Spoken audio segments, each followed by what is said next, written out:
नमस्कार, खबर राजस्थान में आपका स्वागत है। मैं हूं आपके साथ भावना त्रिपाठी।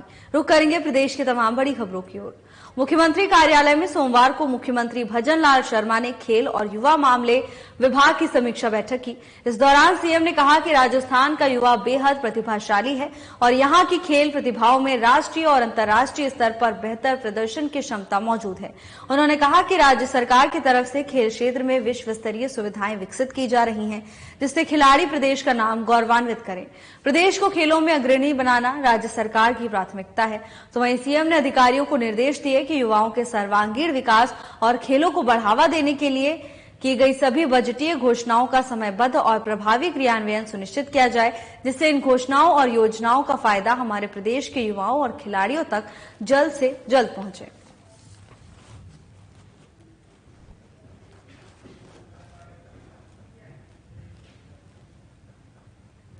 जयपुर शहर के 297वें स्थापना दिवस के उपलक्ष्य में नगर निगम ग्रेटर जयपुर की ओर से स्टैचू सर्किल पर आयोजित दीपदान और रोशनी कार्यक्रम का आयोजन किया गया, जिसमें उप मुख्यमंत्री दिया कुमारी ने शिरकत की। इस दौरान उप मुख्यमंत्री ने जयपुर वासियों को बधाई और शुभकामनाएं देते हुए कहा कि जयपुर दुनिया के सर्वश्रेष्ठ और नियोजित शहरों में से एक है, एक यूनेस्को की विश्व धरोहर में शामिल है।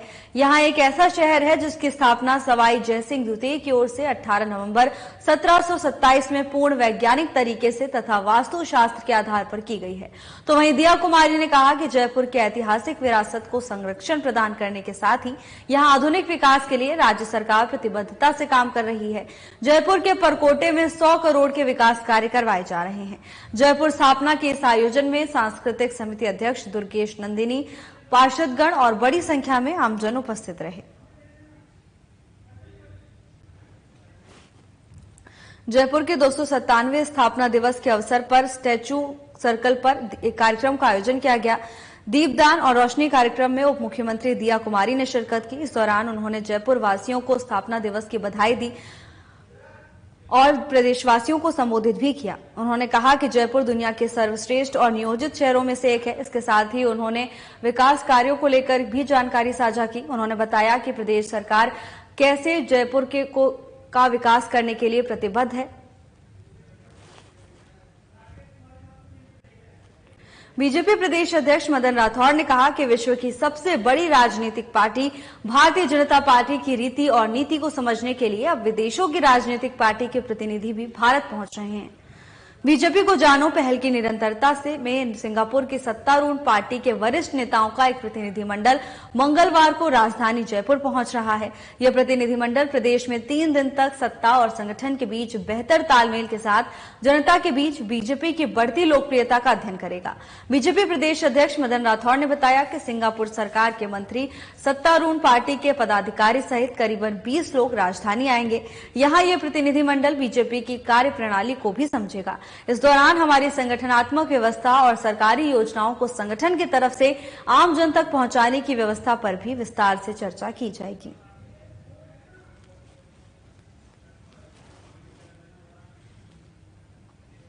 बीजेपी प्रदेश अध्यक्ष मदन राठौड़ ने बीजेपी प्रदेश कार्यालय में पत्रकारों से वार्ता के दौरान राजनीति में गुंडागर्दी, दादागिरी और बाहुबलियों के खिलाफ जमकर प्रहार किया। राठौड़ ने कहा कि दुर्भाग्यपूर्ण स्थिति है कि लोग गुंडागर्दी और दादागिरी के आधार पर राजनीति कर रहे हैं। लोकतंत्र में जनता सर्वोपरि है। यहाँ बाहुबलियों की नहीं, जनता की सेवा करने वाले लोग राजनीति में आगे बढ़ते हैं। राजनीति में ऐसे बाहुबलियों, गुंडागर्दी करने वाले लोगों को संरक्षण देने की आवश्यकता नहीं है। वहीं राठौड़ ने कहा कि लोकतंत्र में गुंडागर्दी की राजनीति नहीं चलेगी, दादागिरी और बाहुबलियों की राजनीति नहीं चलेगी। लोकतंत्र में हमारे मतदाताओं का फैसला करना चाहिए कि क्या ऐसे पहलवान, बाहुबली और दादागिरी करने वाले या गुंडागिरी करने वालों को राज देना है या फिर कानून सम्मत चलने वाले, सेवा करने वाले सभ्य समाज के लोगों को महत्व देना है। राठौड़ ने मीडिया से आह्वान किया कि ऐसे व्यक्ति जो बाहुबलियों और गुंडागर्दी की बात करते हैं उसको कतई महत्व न दें। राजनीति और राज्य बाहुबलियों से नहीं, कानून से चलेगा।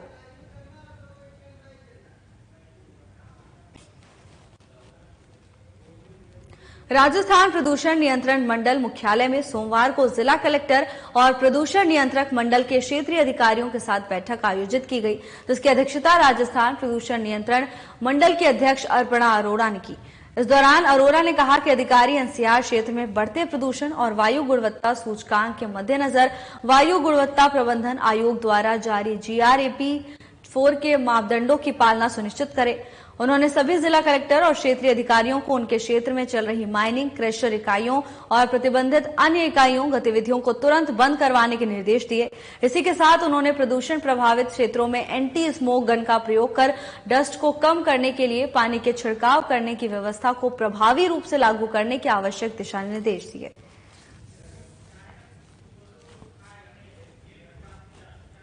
प्रदूषण के बढ़ते हुए स्तर को देखते हुए अब प्रशासनिक अधिकारी अलर्ट मोड में नजर आ रहे हैं। राजस्थान प्रदूषण नियंत्रण मंडल मुख्यालय में जिला कलेक्टर और प्रदूषण नियंत्रण मंडल के क्षेत्रीय अधिकारियों के साथ बैठक आयोजित की गई। इस दौरान प्रशासनिक अधिकारियों की ओर से आदेश जारी किए गए हैं कि GRAP 4 का सख्ती से पालन किया जाए। इसके साथ ही माइनिंग, क्रशर इकाइयों और तमाम प्रतिबंधित गतिविधियों को कड़ाई से रोकने का काम किया जाए। आपको बता दें कि लगातार प्रदेश में AQI 400 के पार पहुंच रहा है। कई क्षेत्रों में हवा की गुणवत्ता बेहद ही खराब श्रेणी में आ गई है, जिसको लेकर अब शासन और प्रशासन दोनों ही अलर्ट मोड पर नजर आ रहे हैं। हवा की गुणवत्ता को देखते हुए कई क्षेत्रों में GRAP लागू कर दिया गया है, तो वहीं अधिकारियों की ओर से निर्देश जारी किए गए हैं कि सभी अधिकारी नियमों का पालन कड़ाई से करें। संसदीय कार्य, विधि और विधिक कार्य मंत्री जोगाराम पटेल ने सोमवार को जोधपुर में ग्राम पंचायत पाल में पुलिस चौकी पाल से सामुदायिक स्वास्थ्य केंद्र को जोड़ते हुए इंद्रोक नाडा तक 119.25 लाख रुपए की लागत से सड़क निर्माण कार्य और महात्मा गांधी राजकीय विद्यालय पाल में 41.76 लाख रुपए की लागत से पुस्तकालय, विज्ञान प्रयोगशाला और कंप्यूटर कक्ष के निर्माण कार्य का विधिवत पूजा अर्चना कर शिलान्यास किया। इस दौरान पटेल ने कहा कि आगामी दिसंबर माह में प्रदेश के समग्र आर्थिक विकास को समर्पित rising Rajasthan global investment summit होने वाला है। इस समिट से पूर्व सभी जिलों में इन्वेस्टमेंट मीट में लगभग 18 लाख करोड़ रुपए से अधिक MOU साइन हो चुके हैं। इस आयोजन से प्रदेश भर में निवेश के अनुकूल वातावरण निर्मित हुआ है, जो राजस्थान के औद्योगिक विकास में मील का पत्थर साबित होगा।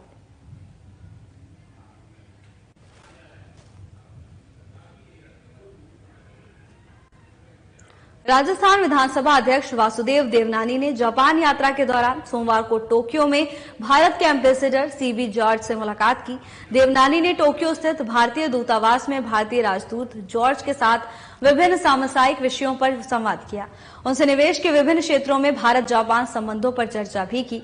जापान के साथ सेमीकंडक्टर तकनीक, ऑटोमोबाइल के साथ ही भविष्य की योजनाओं में पर्यटन पर भी निवेश और एक्सचेंज प्रोग्राम पर विचार विमर्श किया।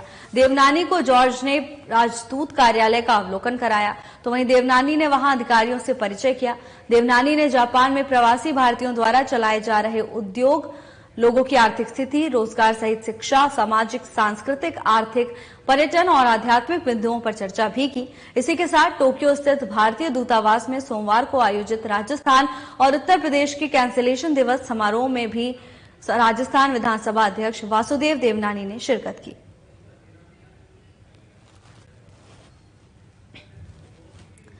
राजस्थान विधानसभा अध्यक्ष वासुदेव देवनानी जापान यात्रा पर रहे। इस दौरान उन्होंने टोक्यो में भारत के एम्बेसडर CB जॉर्ज से मुलाकात की, तो वहीं तमाम अहम मुद्दों को लेकर सामसायिक विषयों पर संवाद भी किया। अपनी यात्रा के दौरान विधानसभा अध्यक्ष ने निवेश के विभिन्न क्षेत्रों में भारत और जापान के संबंधों को लेकर चर्चा की गई।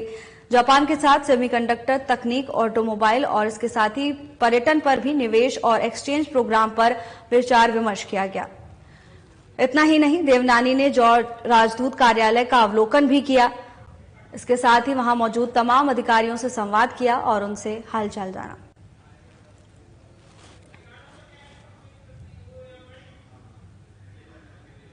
राजस्थान विधानसभा का राजनैतिक आख्यान संग्रहालय को संसद की आवासन और शहरी कार्य संबंधी संसदीय स्थायी समिति के सदस्यों ने देखा।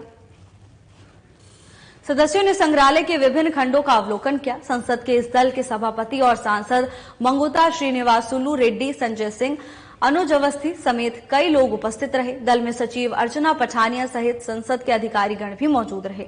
विधानसभा पहुंचने पर दल के सदस्यों का उप सचिव संजीव शर्मा सहित विधानसभा के अधिकारियों ने अभिवादन किया।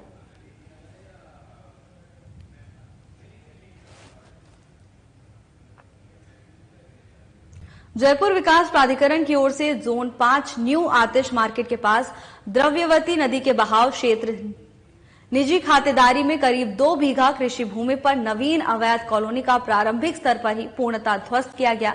पुलिस उप महानिरीक्षक कैलाश चंद्र बिश्नोई ने बताया कि जोन 5 के क्षेत्राधिकार में अवस्थित न्यू आतिश मार्केट के पास द्रव्यवती नदी के बहाव क्षेत्र नदी खातेदारी में करीब 2 बीघा कृषि भूमि पर जेडीए के बिना स्वीकृति अनुमोदन के और बिना भू रूपांतरण करवाए भूमि को समतल पर बीते दिनों में मौका पाकर रातों रात बनाई गई मिट्टी ग्रेवल सड़कें, बाउंड्री वॉल और अन्य अवैध निर्माण कर नवीन अवैध कॉलोनी बसाने की सूचना प्राप्त होते ही प्रारंभिक स्तर पर ही जोन 5 के राजस्व और तकनीकी स्टाफ की निशानदेही पर प्रवर्तन दस्ते द्वारा जेसीबी मशीन और मजदूरों की सहायता से ध्वस्त किया गया।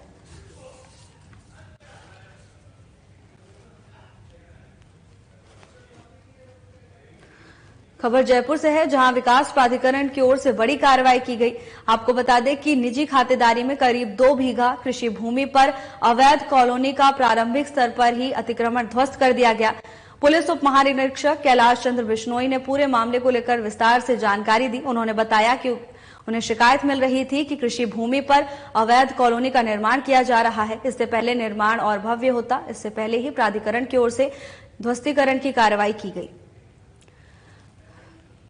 आपको बता दें कि बिना भू रूपांतरण करवाए भूमि को समतल कर बीते दिनों मौका पाकर रातों रात बनाई गई मिट्टी ग्रेवल सड़कें और बाउंड्री वॉल, इसके साथ ही अवैध निर्माण कर नवीन अवैध कॉलोनी बसाने की सूचना अधिकारियों तक मिली थी, जिसके बाद कार्रवाई करते हुए बुलडोजर, मजदूर और अन्य लोगों की सहायता से ध्वस्त कर दिया गया।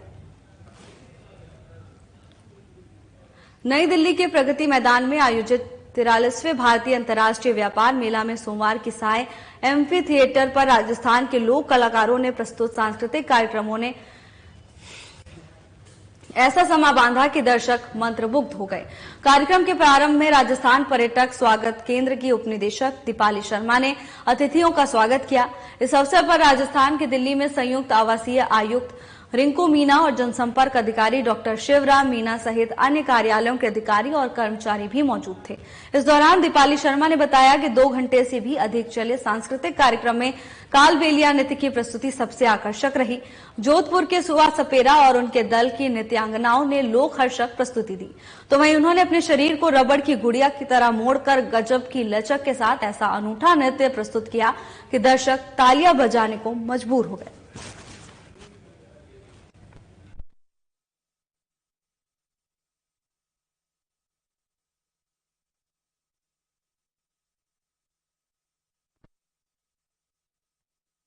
डॉक्टर राधाकृष्णन शिक्षा संकुल में सोमवार को यूडाइस के अंतर्गत अपार आईडी जनरेट करने के लिए एक ट्रेनिंग प्रोग्राम का आयोजन हुआ।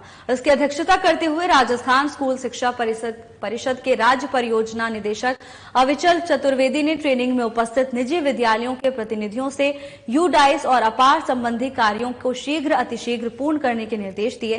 साथ ही अपार आईडी, यूडाइस डेटा अपडेशन और तरीकों की जानकारी भी दी गई और डेटा अपडेशन में आ रही समस्याओं के निदान के सुझाव भी दिए गए। इस अवसर पर उपायुक्त मोनिका बलारा और जयपुर के सभी निजी विद्यालयों के प्रतिनिधि सहित राजस्थान स्कूल शिक्षा परिषद के पदाधिकारी मौजूद रहे।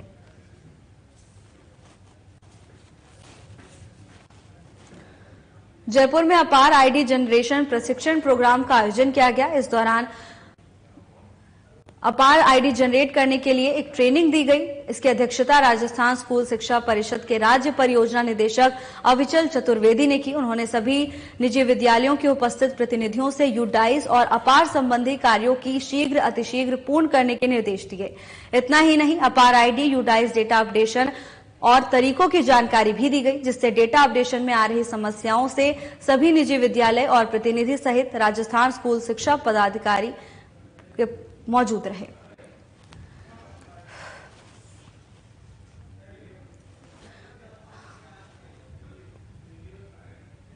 संसदीय कार्य, विधि और विधिक मंत्री जोगाराम पटेल ने सोमवार को उप जिला अस्पताल सालावास का औचक निरीक्षण कर व्यवस्थाओं का जायजा लिया। इस दौरान general OPD, labour room, operation theatre complex, injection और ड्रेसिंग कक्ष, ईसीजी कक्ष, एनसीडी क्लिनिक, पुरुष वार्ड, महिला वार्ड, डायलिसिस यूनिट, शिशु रोग वार्ड, जनाना वार्ड, एक्सरे और सोनोग्राफी कक्ष, पंजीकरण रजिस्टर और दवाओं के स्टॉक का अवलोकन कर व्यवस्थाओं की जानकारी ली। तो वहीं संसदीय कार्य मंत्री ने अभियान चलाकर अस्पताल परिसर और सभी वार्ड्स में सफाई व्यवस्था सुनिश्चित करने के निर्देश दिए हैं। उन्होंने सभी कार्मिकों को निर्देश दिए कि अस्पताल में समय पर उपस्थित रहकर मरीजों को बेहतर स्वास्थ्य सुविधा मुहैया कराएं।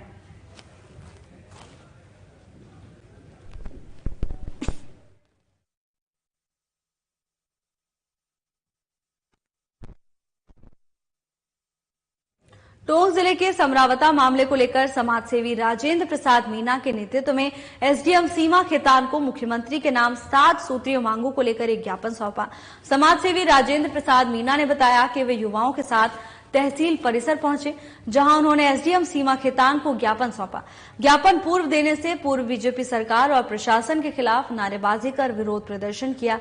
उन्होंने बताया कि ज्ञापन में नरेश मीणा सहित गिरफ्तार किए गए युवाओं को रिहा करने, टोंक जिला कलेक्टर, एसडीएम सहित अन्य जिम्मेदार लोगों पर कार्रवाई करने, पुलिस और अधिकारियों पर आपराधिक मामला दर्ज करने, आर्थिक नुकसान का मुआवजा देने, पूरे मामले की निष्पक्ष और न्यायिक जांच कराई जाए, जिससे दोषी अधिकारियों पर उचित कार्रवाई हो और जनता को न्याय मिल सके। इसके साथ ही 7 सूत्रीय मांगे रखी गई। इस अवसर पर सैकड़ों युवा मौजूद रहे।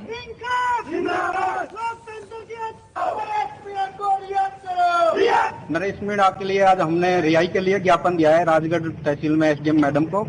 तो हमने ये मांग रखी है उसमें कि नरेश मीणा को जल्द से जल्द रिहा किया जाए और वहाँ पे जो प्रशासन ने वहाँ गाँव वालों की पब्लिक के साथ बर्बरता बरती है उस पर निष्पक्ष जांच हो और वहाँ के कलेक्टर मैडम, एसडीएम और जो भी वहाँ प्रशासन एसपी है उनको सस्पेंड किया जाए। जांच करके एक सीबीआई जांच बिठाई जाए उस गांव पर जो भी चुनाव माहौल में वहाँ पे एसडीएम अधिकारी सारे जो अधिकारियों पे जांच बिठाए, क्योंकि वो अधिकारी उस चीज को मान्य नहीं करेंगे, क्योंकि खुद उन्होंने लाठी पथरा चला के वहाँ पे एक वीडियो के माध्यम से हम देख रहे हैं उसमें खुद पुलिस प्रशासन आतंकवादी हरकतें कर रहे हैं वहाँ पे। तो उन चीजों को हम एक जांच के माध्यम से पूरी क्लियर करवाना चाहते हैं और नरेश मीणा को हम चुनावी रिजल्ट से पहले उनको रिहा करवाना चाहते हैं। अगर चुनावी रिजल्ट से पहले रिहा नहीं किया तो हम एक बड़ा आंदोलन करेंगे सर्व समाज मिलकर।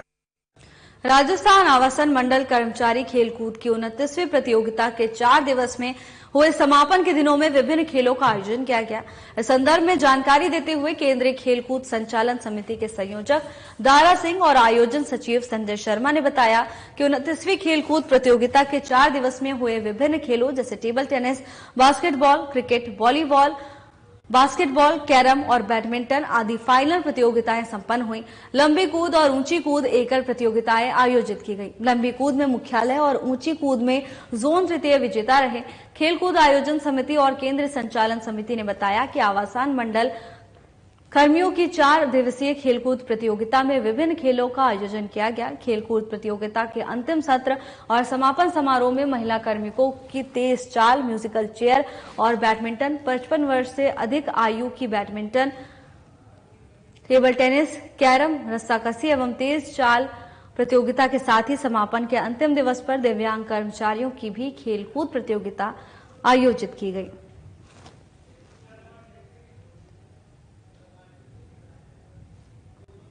जोरावर सिंह गेट स्थित राष्ट्रीय आयुर्वेद संस्थान में आयुर्वेद के महाकुंभ संयोजनम 2024 का समापन कार्यक्रम हुआ।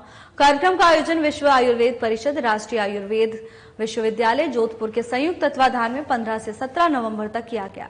कार्यक्रम में पूरे देश से आयुर्वेद में अध्ययन कर रहे 3000 से अधिक चिकित्सक, शिक्षक और विद्यार्थियों ने भाग लिया। समापन समारोह में मुख्य अतिथि के रूप में उप मुख्यमंत्री दिया कुमारी, मेडिकल असेसमेंट और रेटिंग बोर्ड NCISM के अध्यक्ष doctor Raghuram Bhatt, doctor BR Ramakrishnan, राष्ट्रीय आयुर्वेद संस्थान के कुलपति प्रोफेसर संजीव शर्मा समेत कई लोग उपस्थित रहे। उप मुख्यमंत्री दिया कुमारी ने आयुर्वेद के क्षेत्र में उल्लेखनीय कार्य करने वाले देश के विभिन्न राज्यों के आयुर्वेद विद्वानों, चिकित्सकों को अवार्ड से सम्मानित किया और आयुर्वेद पर लिखी गई पुस्तक का विमोचन भी किया। आज जो ये 3 दिवसीय कार्यक्रम था संयोजनम करके, इसमें एक विश्व रिकॉर्ड कायम किया है। ये 1 घंटे का संहिता पाठ किया गया है और इसमें पूरे देश के कई प्रदेशों के छात्र और विदेशी छात्र यहाँ इसमें सम्मिलित हुए और वैज्ञानिक भी सम्मिलित हुए। इसका मुख्य उद्देश्य जो संहिताएं हैं, क्योंकि आयुर्वेद का जो ज्ञान है वो संहिताओं में है। और संहिताएं संस्कृत में है, और एक एक जो सूत्र संस्कृत में लिखा गया है उस पे एक एक सूत्र पे कई ग्रंथों की रचना की जा सकती है, और उनका जो भाव है उनको समझना बहुत जरूरी है। उनको किसी भी ट्रांसलेशन की से भी हम समझ नहीं सकते, इसलिए उस संस्कृत में जो भाव लिखा गया है उसको समझना जरूरी है। तो उद्देश्य यही था कि हमारा युवा छात्र, हमारे युवा वैज्ञानिक आयुर्वेदिक संहिताओं से जुड़े, मूल जो आयुर्वेद की भावना है उससे जुड़े, ताकि उस मूल भाव को समझें और उसका फिर आगे लोक हित में पब्लिक के लिए उसका प्रयोग करें, यही उद्देश्य था। और ये आज विश्व रिकॉर्ड कायम हुआ है, इसके लिए ये बड़े गर्व की बात है, ये हमारे लिए खुशी की बात भी है, और इस माध्यम से हम युवाओं को आयुर्वेद के साथ सीधा जोड़ रहे हैं। आज anti gangster task force police मुख्यालय की सूचना पर प्रतापगढ़ जिले की छोटी सादड़ी थाना पुलिस की टीम ने मध्य प्रदेश नंबर की एक पिकअप से 19 कट्टों में भरा 325 किलो अवैध मादक पदार्थ अफीम डोडा चूरा जब्त किया। जब्त मादक पदार्थ की कीमत करीब 48.75 लाख रुपए आंकी गई है। पुलिस को पिकअप से एक मोबाइल मिला है, जिसके आधार पर मौके से फरार तस्करों की तलाश की जा रही है।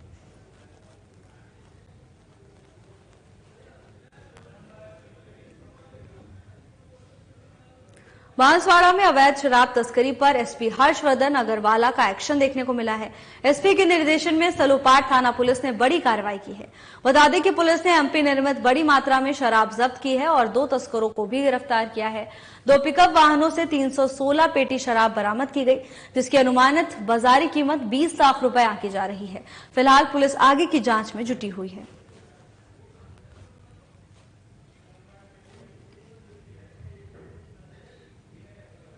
खबर नागौर से है, जहां जायल थाना क्षेत्र के दुगस्ताऊ गांव में आपसी कहासुनी के बाद आवेश में आकर युवक की कुल्हाड़ी से वार कर हत्या करने के प्रकरण में पुलिस ने त्वरित कार्रवाई करते हुए प्रकरण दर्ज होने के 12 घंटे के अंदर नामजद आरोपी को गिरफ्तार कर लिया है। एसपी नारायण टोगस ने बताया कि दुगस्ताऊ गांव के एक व्यक्ति ने राजकीय जेएलएन हॉस्पिटल में एक लिखित रिपोर्ट दी थी कि शनिवार की शाम करीब 7 बजे गाली गलौज रोकने के दौरान तिलोक राम नाम लड़के ने कुल्हाड़ी से उसके बेटे के सिर पर वार कर दिया, जिसके बाद घायल युवक को सामान्य उपचार के बाद नागौर रेफर किया गया है। तो वहीं रास्ते में युवक ने दम तोड़ दिया। इसके बाद पुलिस ने रिपोर्ट के आधार पर मात्र 12 घंटे में आरोपी तिलोक राम को गिरफ्तार कर लिया है। फिलहाल पुलिस आगे की जांच में जुटी हुई है।